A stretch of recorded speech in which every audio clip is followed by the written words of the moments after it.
తెలంగాణ మంత్రి తుమ్మల నాగేశ్వరరావు మాట్లాడుతున్నారు మీడియాతో. లైవ్ చూద్దాం. చేయాల్సినటువంటి అవసరం ఉంది. దాంట్లో మేమన్న వాగ్దానం ముఖ్యమంత్రి గారు ఆగస్టు 15 లోపల 2 లక్షల వరకు మేము చేస్తాను, తర్వాత షెడ్యూల్ ప్రకటించి మిగతాయి కూడా చేస్తామని చెప్తాం. అందుకని ఆయన మాట నిలబెట్టడం కోసం మన జిల్లాలోనే వైరాలో రైతుల సమక్షంలోనే ఆగస్టు 15 రోజునే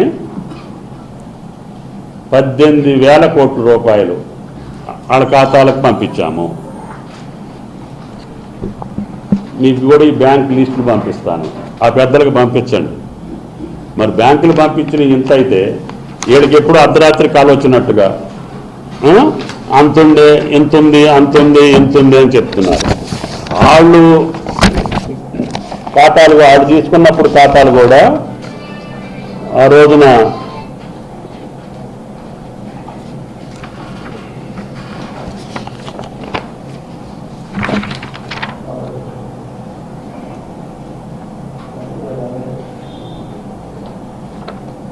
$40 లక్షలు వచ్చినాయి. ఆ రోజున ఈరోజు దగ్గర 42 లక్షలు వచ్చినాయి.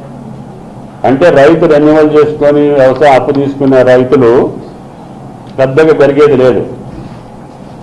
ఈ రాష్ట్రంలో ఉన్న రైతాంగానికి మొత్తానికి అప్పు ఉన్నట్టుగా చెప్తున్నారు. మరి వాళ్ళు అప్పుడు 70 లక్షల రైతులు ఉంటే 40 లక్షలు ఎందుకు రాసుకున్నారు? ఇవాళ మేము మాకు పంపించిన లిస్టులో 42 లక్షల మంది వచ్చారు. ఇంకా కొద్ది మంది పెరుగుంటారు గత 5 ఏళ్లలో.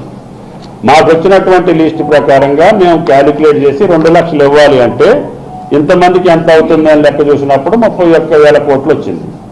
31,000 కోట్లలో పంటకాలం వచ్చింది, భగవంతుడి దయ వల్ల వర్షాలు పడుతున్నాయి. కాబట్టి ఏదో రకంగా మనం ఆగస్టు 15 లోపల చిన్న సన్నకారు రైతులు ఎక్కువ మంది 80% 90% చిన్న రైతులు ఉంటారు. కాబట్టి 2 లక్షల లోపు వరకు మనం చేద్దాము, తర్వాత మిగిలింది ఫేజ్డ్ మేనర్లో చేద్దామని చెప్పి రాష్ట్ర ప్రభుత్వం క్యాబినెట్ నిర్ణయించింది. దానికి అనుగుణంగా మేము ప్లాన్ చేసుకున్నాం. 3 సార్లు 3 ఆర్లు 18, first phase, second phase, third phase ఒకే నెలలో. ఈ దేశంలో అదొక చారిత్రక సంఘటన.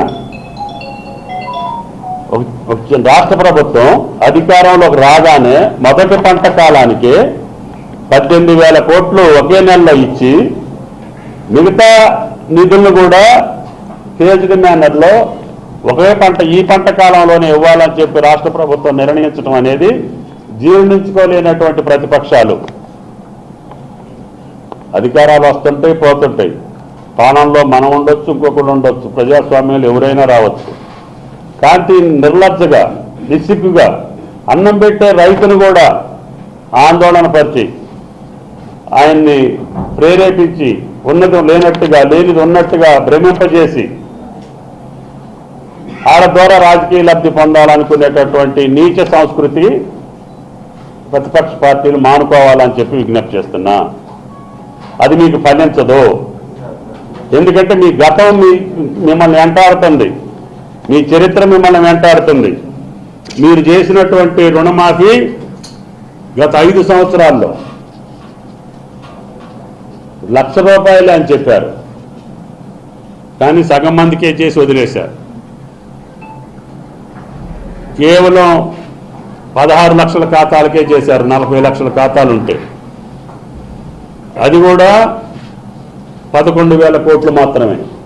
అది కూడా ఏ రోజున నోటిఫికేషన్ ఇంకొక వారం రోజులు వస్తుందనంగా ఎన్నికల్లో పబ్బం గడుపుకోవటం కోసం మీ యొక్క ఉత్తర ప్రగల్భాలు పలికినటువంటి మీరు ₹1,00,000 రుణమాఫీ చేస్తామని చెప్పి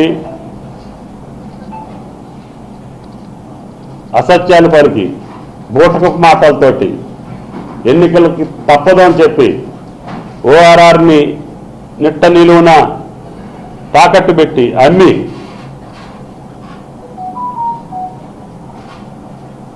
భవిష్యత్తులో లక్షల కోట్ల ఆదాయం వచ్చేటటువంటి ఆదాయాన్ని రుణమాఫీ కోసం తెగనమ్మి మీరు ఇచ్చింది మొత్తం 11,000 కోట్లు. ఇవ్వాల్సింది ఎంత? అందుట్లో కూడా మళ్ళీ మీరు బాకీ ఆ బాకీ కూడా ఇప్పుడు మాకు ఈ 5 సంవత్సరాల్లో పడుతుంది. అయినా సరే ఈ ప్రభుత్వం మెగ్నానిమిటీగా ఉండాలి, మనం రాహుల్ గాంధీ గారు చెప్పిన రోజు నుంచి ఇద్దామని అనుకున్నా కానీ మే 22న గౌరవ ముఖ్యమంత్రి గారు కాదు, గత 5 సంవత్సరాల్లో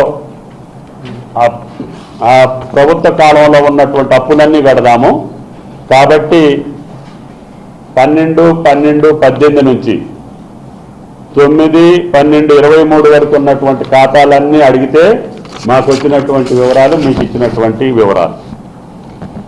ఆ సత్యాలను కూడా పక్కన పెట్టి బ్యాంకులు ఇచ్చినటువంటి లెక్కలు కూడా మీరు తారుమారు చేయాలని, రైతులను గందరగోళపరచాలని, రైతుల్ని ఇబ్బంది పెట్టాలని, కనీసం మంచి మాట అనలేకపోతే మీకు మనసు రాకపోతే మానేయండి.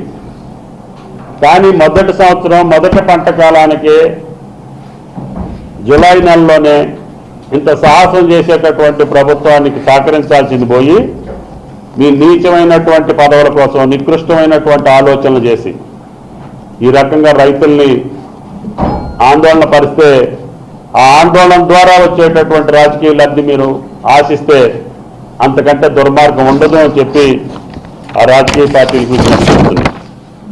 కాబట్టి దయచేసి ప్రతిపక్ష పార్టీలకి పాత పద్ధతి మార్చలేదు, ఆంక్షలు లేవు.